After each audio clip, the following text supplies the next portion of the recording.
Hola queridos oyentes de su podcast, Hablemos de Colombia desde una perspectiva crítica. Estaremos abordando en este quinto capítulo la sistematización de experiencias en trabajo social. Para esto nos apoyaremos de la sistematización que hizo Eliana María Suárez de la Universidad de Antioquia. Ella hizo parte del proyecto BUPE, Rutas de Memoria Colectiva, Paz Territorial y Pedagogía Crítica, desarrolladas en la Comuna 3 de Medellín y la vereda Garrizal de Bello. Ella llamó su sistematización como experiencias políticas colectivas de las víctimas del desplazamiento forzado en la construcción de memoria y de paz territorial en la perspectiva del derecho a la ciudad y la integración local. Esta sistematización se hizo durante el año 2016-2017. En ese tiempo, el expresidente Juan Manuel Santos estaba en su segunda etapa presidencial, en la que propuso al país firmar unos acuerdos de paz con las extintas FARC-EP, una guerrilla con la que el Estado colombiano llevaba una guerra interna por mucho tiempo. Este no fue el primero de estos acuerdos de paz. De hecho, se podría decir que han habido varios, pero esta vez fue el primero en el que se sentaron a conversar, dialogar, mirar en qué estaban de acuerdo, en qué no, tratar de llegar justamente a eso, a los acuerdos, cómo iban a entrar estos exintegrantes de la guerrilla a la sociedad colombiana teniendo ciertas garantías para poder ser ciudadanos comunes sin tener las trabas que les podría traer la estigmatización que tenemos nosotros como sociedad hacia estas personas que fueron pertenecientes a grupos armados. También se tocaron las formas en cómo ellos iban a pagar o compensar por el daño que habían hecho como grupo armado. Este proceso se centró más en la reconstrucción de la memoria, de cómo se habían dado estos hechos, que las víctimas pudieran de cierta manera descansar y poder saber qué había pasado históricamente con sus familiares, con las personas desaparecidas, con las tierras. Y todo ese proceso se reconstruyó por medio de la JEP, que es una institución que se crea para esta misión. Entonces la JEP quedaría con una jurisprudencia especial para juzgar los excombatientes, pidiéndoles sus testimonios en los que tendrían que reconstruir la memoria en frente del conflicto armado para poder saldar la cuenta que tenían con las víctimas. Estos testimonios les permitiría tener ciertos beneficios para reingresar a la sociedad, pero debían de ser válidos y ser comprobados por diferentes jueces elegidos tanto nacional como internacionalmente, donde las FARC no tendría ni voz ni voto para elegirlos. En caso tal de que estos testimonios fueran falsos, tendrían que pagar condenas de prisión. En este momento el país se divide en dos, diferentes sectores realmente. Los que decían sí a la paz, los que decían no, los que decían sí, pero no de esta manera, los que decían un no rotundo y que con las guerrillas no se podía negociar ningún tipo de acuerdo. Diferentes voces y perspectivas tienen los ciudadanos, las víctimas, cada uno desde el lugar en donde vive el conflicto armado. Aunque no lo hayamos vivido en carne, el conflicto armado de cierta manera nos ha tocado y trastocado. Ha cambiado nuestra forma de pensar y de ver nuestro país. Después de esta lectura de contexto que hace nuestro compañero sobre qué pasaba en Colombia en el 2016-2017, cuando Eliana se lanza a hacer esta sistematización en este lugar, podemos entender por qué sus propósitos fueron los siguientes. Ella lo que buscaba era potenciar y continuar con las experiencias comunitarias, donde se propiciara el diálogo y el encuentro de experiencias en las cuales las víctimas se reconocieran como gestores de paz y de memoria, evidenciando sus prácticas significativas y transformadoras como un modelo de resistencia social, de paz y de reconciliación, pero que además también fuera un espacio formativo y vivencial, donde se favoreciera tanto a las comunidades como a los estudiantes, como un proceso de formación. Por eso ella buscaba que siempre hubiera un diálogo de reconocimiento y escucha activa entre las personas de los diversos territorios. Ella no buscaba hacer procesos individuales, unos en la vereda Granizal y otros en la Comuna 3 de Medellín. Ella buscaba que estos actores se integraran y mostraran qué era lo que habían hecho, qué les había funcionado y qué podían tomar como referencia. Pero también buscaba potenciar el diálogo de la academia con las comunidades, donde los estudiantes y practicantes se acercaran de manera permanente y estrecha a la realidad que se vive en los territorios colombianos. Bueno, compañera, creo que a mí como a nuestros oyentes nos queda una pregunta. ¿Por qué Eliana eligió la Comuna 3 y la vereda Granizal para hacer su sistematización, esta práctica? Diferentes voces y perspectivas tienen los ciudadanos, las víctimas, cada uno desde el lugar en donde vive el conflicto armado. Aunque no lo hayamos vivido en carne, el conflicto armado de cierta manera nos ha tocado y trastocado, ha cambiado nuestra forma de pensar y de ver nuestro país. Después de esta lectura de contexto que hace nuestro compañero sobre qué pasaba en Colombia en el 2016-2017 cuando Eliana se lanza a hacer esta sistematización en este lugar, podemos entender por qué sus propósitos fueron los siguientes. Ella lo que buscaba era potenciar y continuar con las experiencias comunitarias, donde se propiciara el diálogo y el encuentro de experiencias en las cuales las víctimas se reconocieran como gestores de paz y de memoria, evidenciando sus prácticas significativas y transformadoras como un modelo de resistencia social, de paz y de reconciliación, pero que además también fuera un espacio formativo y vivencial, donde se favoreciera tanto a las comunidades como a los estudiantes, como un proceso de formación. Por eso ella buscaba que siempre hubiera un diálogo de reconocimiento y escucha activa entre las personas de los diversos territorios. Ella no buscaba hacer procesos individuales, unos en la vereda Granizal y otros en la Comuna 3 de Medellín. Ella buscaba que estos actores se integraran y mostraran qué era lo que habían hecho, qué les había funcionado y qué podían tomar como referencia. Pero también buscaba potenciar el diálogo de la academia con las comunidades, donde los estudiantes y practicantes se acercaran de manera permanente y estrecha a la realidad que se vive en los territorios colombianos. Bueno, compañera, creo que a mí como a nuestros oyentes nos queda una pregunta. ¿Por qué Eliana eligió la Comuna 3 y la vereda Granizal para hacer su sistematización, esta práctica? Sí, es muy importante tu pregunta. Ella las eligió porque ambos son asentamientos que están ubicados en las laderas de Medellín, ¿cierto? Lo que nosotros denominamos como periferias. Y en su mayoría son población víctima de conflicto armado, ¿cierto? Entonces ya salieron desplazadas y se ubican en estos dos territorios. Aparte de que son uno de los asentamientos más grandes que hay en la zona. También, aparte de haber habitantes que son desplazados de conflicto armado, también están los que se conocen como los despechados o pobres históricos. No sé si de pronto has escuchado este término. No, la verdad nunca los he escuchado.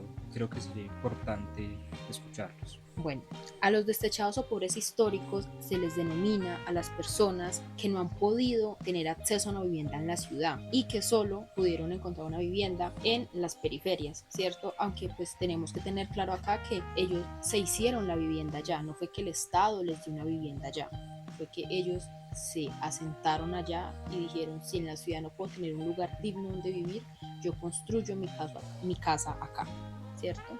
Y también están los víctimas de desplazamiento urbano, ¿cierto? Así como están las víctimas de desplazamiento forzado, están las de desplazamiento urbano, que estas son las personas que viven en la ciudad, pero por construcciones de interés social o edificaciones de las élites, desalojan a estas personas y el único lugar que les queda para construir una vida son las periferias o las laderas. Entonces podemos decir que estas comunidades encontraron un lugar donde habitar, pero tienen que continuar en esa búsqueda incansable y luchar diariamente por mejores condiciones de vida y por un derecho a la ciudad que les pertenece, pero que el Estado les sigue negando. Y por eso es que en estos lugares Eliana encontró que tenían diversas problemáticas que se supone el Estado debería de brindarles solución, pero no es así, como por ejemplo los servicios básicos, el agua potable, vías de acceso, transporte, instituciones educativas, centros de salud, con los cuales ellos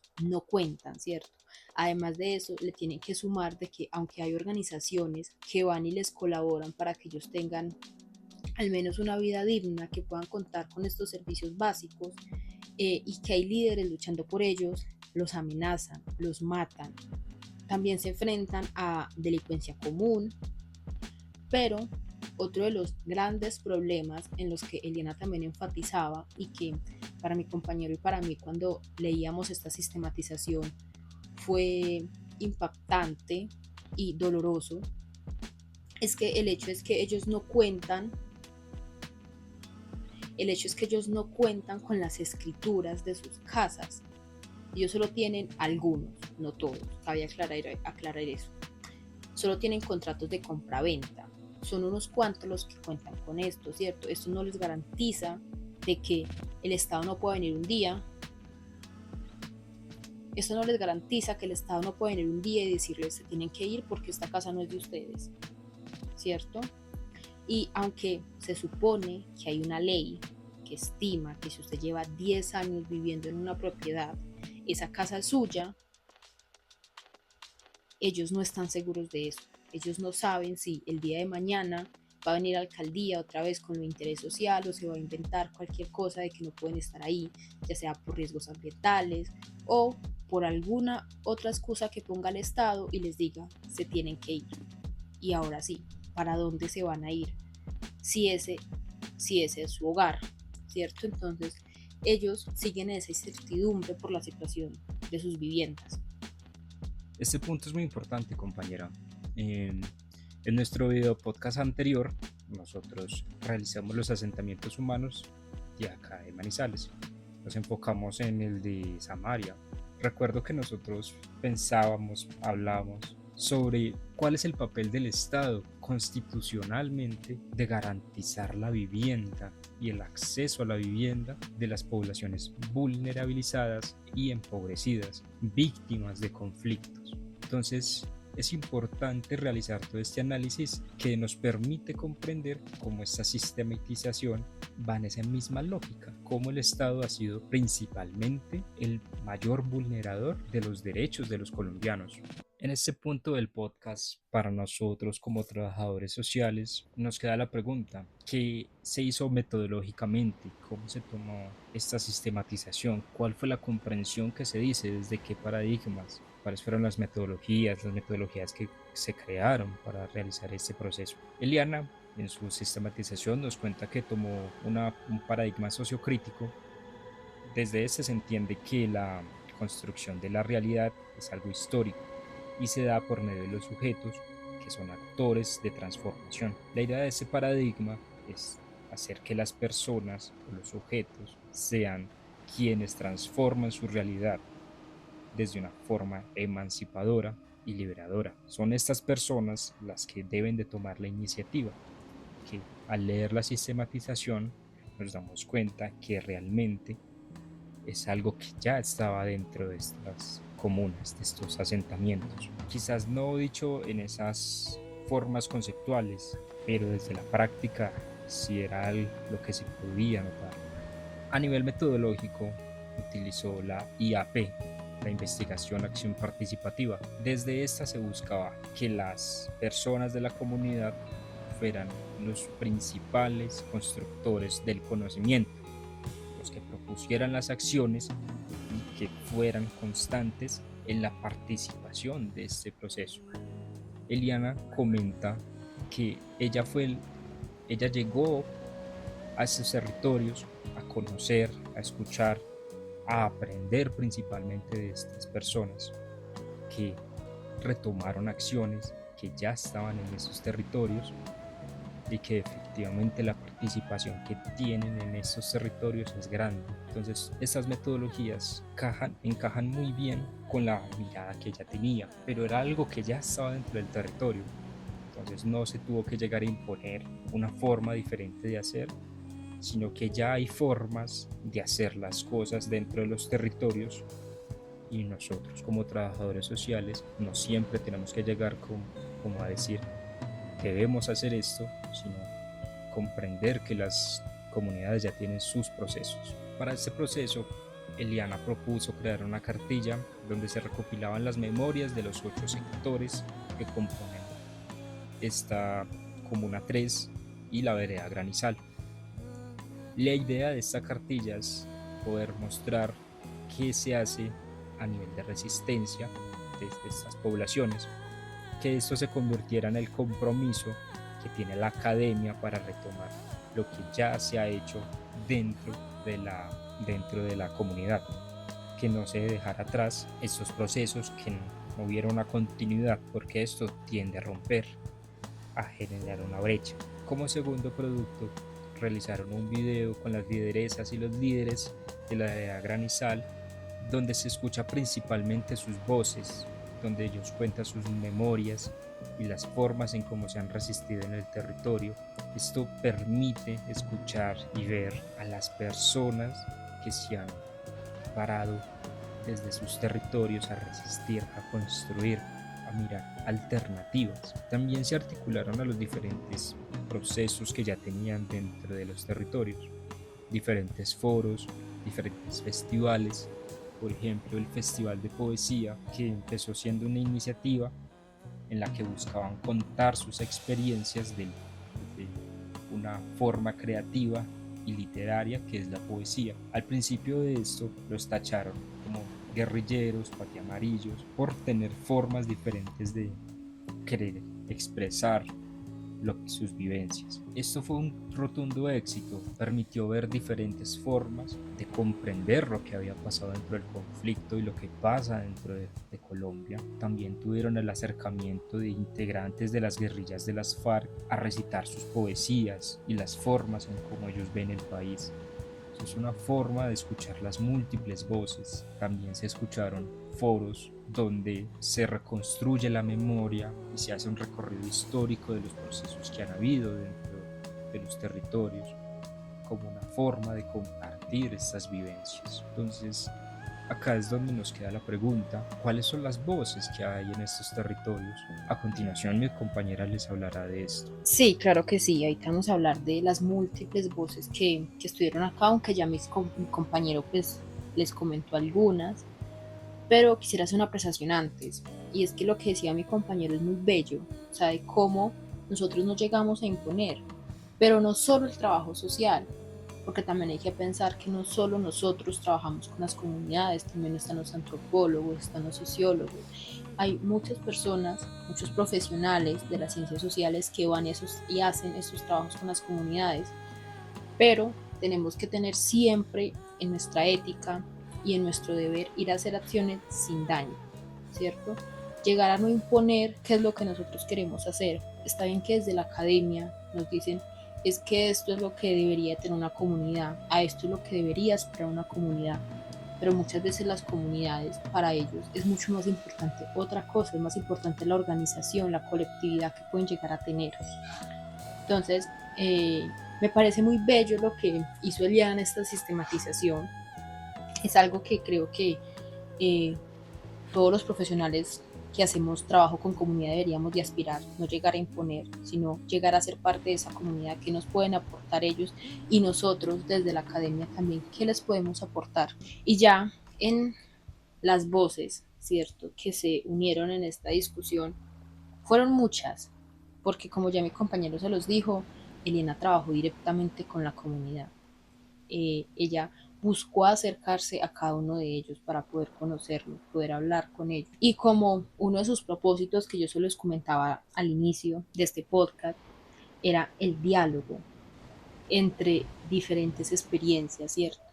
Entonces, además de que ella llevó a esos excombatientes que pudieran hablar de cómo ellos percibían el mundo, de lo que ellos habían vivido en el conflicto armado, las razones por las que habían llegado, que no siempre es por elección, por decisión, sino porque les tocó, ¿cierto? Eso también cambia el panorama y lo que nosotros pensamos de los guerrilleros, ¿cierto? Ella también hizo un diálogo entre ambos lugares, entre ambos asentamientos, entre la Honda y el Granizal, ¿cierto?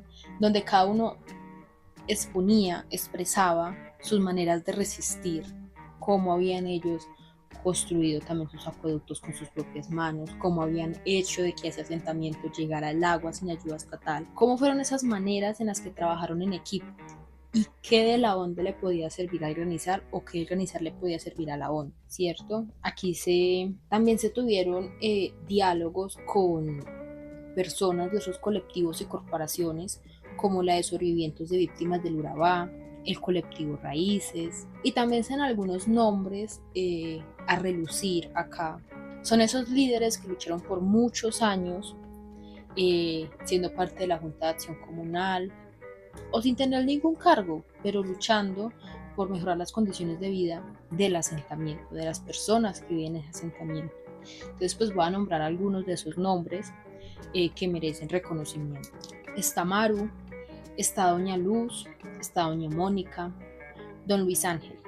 Todos son personas que lucharon y siguen luchando por el bienestar de toda una comunidad. Pero televidentes, obviamente en estos diálogos también se dan desacuerdos. No todo es ir a hablar y ya, también es ir a debatir, ¿cierto? Pero obviamente bajo el respeto, comprendiendo lo que las personas dicen. Entonces nos pareció importante traer a este podcast la voz de doña Delquia. Ella es una persona oriunda de El Chocó, desplazada del conflicto armado. Esta mujer se presenta en la tercera sección, que eran unos encuentros que hacían ellos sobre la pedagogía del sí, ¿cierto? Cuando se estaba hablando de si votar el sí o el no a los acuerdos de paz, a las curules que se le iban a dar a los excombatientes, a las curules que se le iban a dar a los excombatientes. Y cuando estaban en el tercer encuentro, llega doña Delquia y ella nos dice lo siguiente. Me permitiré leer lo que ella expresó en este espacio. Ella pregunta, si es normal que ellos estén divagando por la calle, sabiendo que uno ha sido golpeado y acribillado por ellos. Si ha salido de sus pueblos donde tenía una vida con futuro, por ellos. En un futuro, para su familia. ¿Usted cree que uno sí puede votar por el sí? Para que ellos anden felices, contentos y no paguen cárcel. En mi punto de vista, ellos dañaron una familia que ya estaba construida. Me hicieron salir de mi casa con una barrigota. Me tocó que pedir posada en casas, sabiendo que allá no la tenían propia. Pero sí tenía donde criar a mis 3 hijos. Si me hubieran dejado, hubiera sido una mejor persona ya en mi pueblo, que estando en una ciudad que no hay empleo, que lo poco que se consigue, si dura 15 días es mucho, porque la patrona lo humilla, porque uno viene de un pueblo donde hay mucha violencia. Entonces la gente no le da la oportunidad a uno, entonces uno también se cierra a no dar la oportunidad a otras personas que le han hecho daño a uno, que uno ya no confía en ellas, eso supongo yo. Ese testimonio es muy fuerte, porque aunque uno piensa, los excombatientes merecen una segunda oportunidad, ¿cómo tú le dices a una persona que fue víctima de conflicto armado, al que le mataron su familia, al que lo hicieron ir de su casa a una casa que tal vez nunca pueda volver a ir, porque el Estado no se la va a volver a dar, o porque si usted va sabe que posiblemente puede ser asesinado así como mataron a su familia? ¿Usted cómo le va a decir a una persona de esas que perdone al que le hizo eso? Y que permita que esté libre por las calles, ¿cierto? Y que además de eso tenga un puesto en el consejo, que reciba plata, o sea, que le paguen por eso. Siento que es un testimonio que a uno lo pone a pensar mucho si en realidad sí estaría de acuerdo con eso o no, pero pues nos gustaría que ustedes como televidentes, conociendo la historia de doña Delquia, también con sus propias historias, que nos las dejen acá en comentarios. También ustedes, ¿qué opinan? O sea, si ustedes hubieran estado en ese tiempo, o qué votaron ustedes en ese tiempo también. No sé si de pronto mi compañero quiere expresar algo al frente de este testimonio. Realmente este testimonio, cuando lo leímos, siento que nos deja como un vacío, porque claro, nosotros luchamos, o bueno, nuestra acción está orientada a la justicia, y lo que ella narra, claro, es una completa injusticia. ¿Cómo le decimos, como dice mi compañera, cómo le decimos que perdone cuando ha vivido tantas injusticias, cuando el Estado no se las puede garantizar, cuando estas personas no van a pagar por los crímenes que han cometido? Claro, nosotros podemos decir, pero es que la paz es una forma de construir justicia, pero siento que Colombia es uno de los países más injustos y que el proceso que hay que hacer es muy grande. Hay que escuchar todas estas memorias, todas estas narrativas, mirar cómo se pueden sanar estas heridas, y aún así es posible que no se pueda lograr. De igual modo, también nos encontramos en esta sistematización con el caso de dos jóvenes. Uno había hace poco salido de prestar el servicio militar y él decía que él no votaría por el sí jamás porque él no le iba a entregar el país a las FARC, ¿cierto? Eso se entiende de que obviamente él tenía ya un pensamiento adoctrinado por lo que era el ejército, ¿cierto? Pero también teníamos a otro chico que había sido víctima del conflicto armado y él decía que él tampoco votaría por el sí, porque a él no le parecía justo que unas personas que habían hecho tanto daño fueran por la calle libremente sin pagar sus consecuencias, ¿cierto? Entonces, si pensamos en estos testimonios, y digamos ahorita en la actualidad, es lo mismo que pasa con las madres de Soacha. Yo creo que algunos de nuestros televidentes han oído hablar de ellas. Ya son unas madres buscadoras que se unieron después de que entre 2007 y 2008 les asesinaran a sus hijos en ejecuciones extrajudiciales, o sea, en bajas por el ejército de Colombia como falsos positivos. Ellas se unieron porque ellas decían, nuestros hijos no eran guerrilleros y queremos que se reconozca eso, queremos encontrar sus cuerpos y queremos que los asesinos, o sea, los militares colombianos, paguen por esas bajas. Entonces es lo mismo. A ellas también, ¿cómo les vamos a exigir que perdonen a los militares que mataron a sus hijos, sabiendo que ni siquiera el Estado les quiso reconocer eso en un principio? O sea, el Estado perpetuó que los militares hicieran esas bajas por recompensas, ¿cierto? Como ya hemos hablado en otros podcasts, el Estado ofrecía dinero o más días de descanso a militares que trajeran bajas en combate, bajas que obviamente no eran guerrilleros, eran chicos vulnerables de barrios periféricos, de barrios que se conocen como marginados, que no tenían, según ellos, quien los reclamara, que por eso creían que estaban en el derecho de matarlos, ¿cierto? Y por eso estas madres se unen, alzan su voz y dicen, no, ellos tienen quien lo reclame, quien luche por sus derechos, aunque ya no estén vivos. Entonces siento que también es algo que si de pronto ustedes no saben quiénes son las madres de Soacha, madres buscadoras, busquen, averigüen de ellas, sepan qué es lo que ellas han hecho, han logrado, cuál es el reconocimiento internacional que ya tienen y el apoyo de la JEF que ya les ha dado. Lo que dices, compañera, me hace pensar en cómo nosotros como sociedad y el Estado como el garante hemos incumplido en los acuerdos. Nosotros no hacemos un ejercicio constante, un ejercicio político de cómo nuestras acciones construyen la paz. Cuando termina la presidencia, el presidente Santos, llega el expresidente Iván Duque con su propuesta de negar los acuerdos de paz, bombardear, volver a la guerra. Este proceso, este momento generó un gran disgusto de muchas formas. Este periodo presidencial se podría tomar como uno de los momentos más álgidos en la historia de Colombia.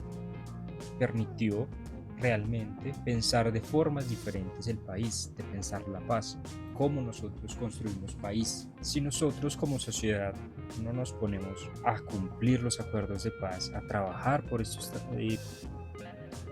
acuerdos, no exigirle también al gobierno que lo haga, ¿cómo esperamos nosotros que los excombatientes cumplan con su palabra y sean los únicos que deban de cumplir los acuerdos de paz? Si es un acuerdo, se trata de dos partes, la sociedad colombiana y estos ex integrantes. También tenemos que tener en cuenta cuál es el recorrido histórico de las FARC, algo que ya hemos hablado anteriormente.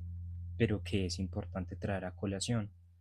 Las FARC fue un grupo político campesino perseguido por el Estado colombiano por tener formas diferentes de pensar el país, por reclamar sus derechos a las tierras, a mejores condiciones laborales en el campo. Hay que tener en cuenta que el campo colombiano ha sido históricamente abandonado por el Estado. Hoy, en el gobierno del presidente Petro, se ha cambiado un poco la situación, pero eso está aún lejos de decir que tenemos un campo digno. Se han cambiado cosas, pero hay mucho trabajo por hacer. Entonces, los invito a que pensemos esto, porque yo se los digo de corazón. Los acuerdos de paz no han logrado su cometido, pero están ahí, todavía están en pie, no se han derrumbado.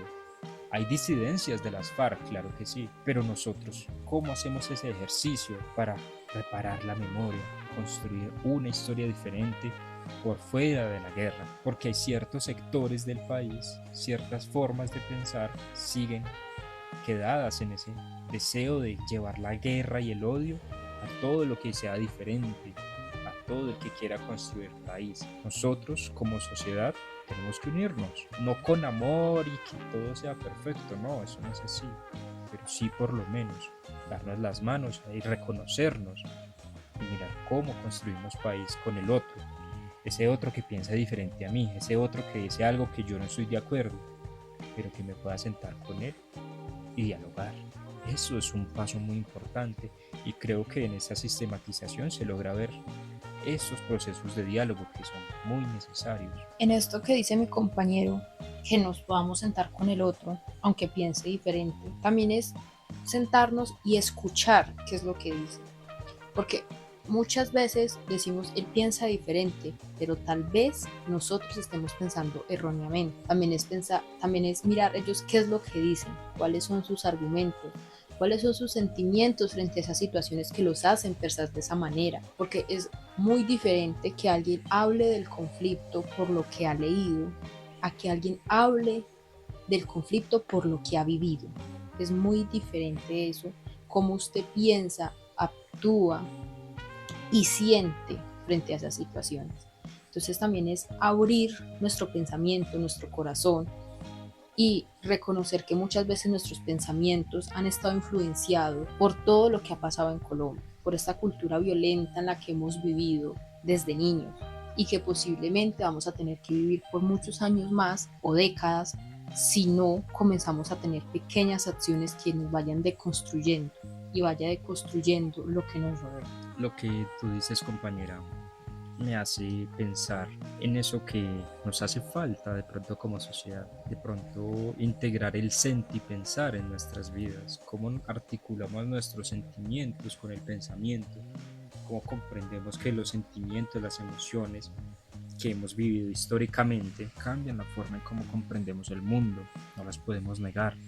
A nosotros como sociedad nos han dicho que no debemos sentir, que debemos ser indiferentes. A este punto llegamos es como a los aprendizajes realmente de la sistematización que hizo Eliana.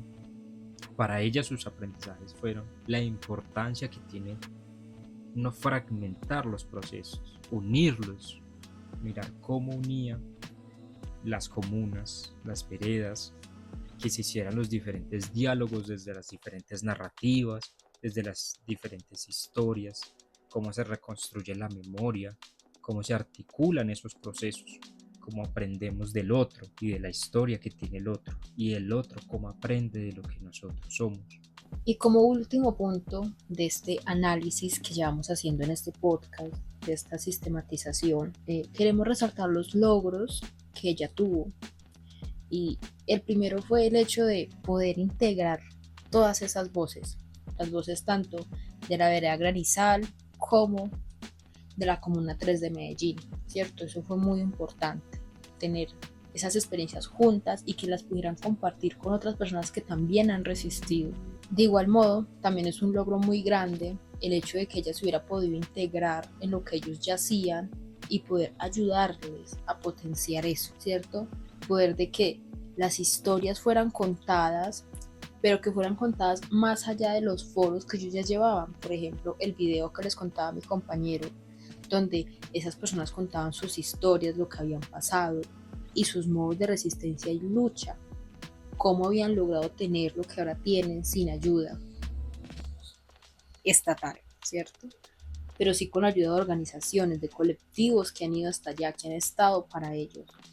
Cómo mostrar esto más allá, ¿cierto? Pero obviamente en este proceso también hay obstáculos, ¿cierto? Pero Elena tuvo la suerte de no contar con obstáculos institucionales o de falta de apoyo de organizaciones o colectivos, ¿cierto? Ella realmente en su sistematización solo colocó un obstáculo, y es que en el tercer encuentro de la pedagogía del sí fueron muy pocas personas, ¿cierto? Pero ella decía que igualmente, aunque fuera 1 o 10 personas, el encuentro se iba a llevar con la misma iniciativa y con el mismo entusiasmo como si hubieran ido 100 personas. Eso también nos deja mucho que reflexionar, ¿cierto?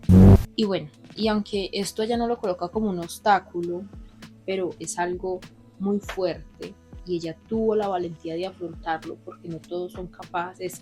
Escuchar esas historias, esos relatos de esas personas que fueron víctimas de tantas violaciones a sus derechos en el marco del conflicto armado o en otras violaciones como los destechados o los de desplazamiento urbano, ¿cierto? Ella tuvo la valentía de afrontar esas historias, tal vez hubieron lágrimas, es normal, pero pudo seguir adelante con esta sistematización y terminar. Entonces también es algo que se le debe reconocer a esta persona. Chicos, como saben, nosotros al final del podcast siempre dejamos una reflexión o aprendizajes que nos deja a nosotros como estudiantes de trabajo social, que ya pronto también haremos nuestra sistematización. Y el día de hoy, si escucharon el capítulo 4, le toca a mi compañero hacer esta reflexión. Entonces, te escuchamos. ¿Qué te queda después de la sistematización de Liana para nuestra próxima sistematización? Gracias por la pregunta. Mira, realmente escuchar, leer y mirar estas sistematizaciones nos quita, bueno, a mí en lo personal me quita un poco el miedo de realizar mi sistematización. Creo que a nosotros en el principio de la carrera nos meten mucho miedo de cómo se hace esta sistematización, pero leyéndola y mirándola y recordando un espacio en el que estuvimos con Romy, alguien que nos hizo una charla sobre las sistematizaciones con una bella energía, me quita ese miedo y me permite ver cuál es el campo de lo posible desde las formas en cómo se hace el conocimiento, cómo se construye el conocimiento con la gente, con la población, porque nosotros no somos el monopolio del conocimiento por ser academia. El conocimiento lo adquirimos directamente con las poblaciones. Nosotros, creo que puedo hablar en general, como trabajadores sociales o estudiantes de trabajo social, sentimos de pronto algo de miedo al no tener las capacidades o las habilidades para desenvolvernos totalmente en las comunidades o en los procesos que debamos llevar a cabo en nuestra vida profesional. Pero estos procesos creo que son los que nos brindan las herramientas, los conocimientos. Quizás no nos los dan directamente, pero sí nos permiten tener una idea de qué es lo que vamos a necesitar, cómo debemos desenvolvernos como trabajadores sociales, cuáles son los conocimientos de pronto teóricos, metodológicos que debamos comprender y conocer un poco mejor para adaptarlos a las diferentes situaciones y contextos que nos encontremos. Creo que lo más bello de sistematizar es poder sentir, pensar el conocimiento y las experiencias, entrelazar el corazón con la mente, mirar cuál es el conocimiento que tienen las poblaciones, porque creo que es demasiado valioso.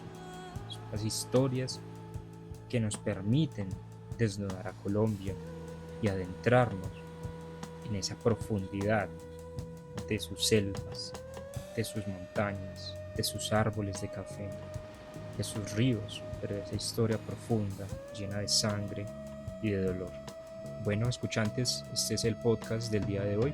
Espero que lo hayan disfrutado, que hayan podido hacer este recorrido con nosotros, y les dejé no una, varias reflexiones, preguntas, cuestiones que si las quieren hacer las pueden dejar en los comentarios. Nosotros las revisaremos cuando tengamos el espacio.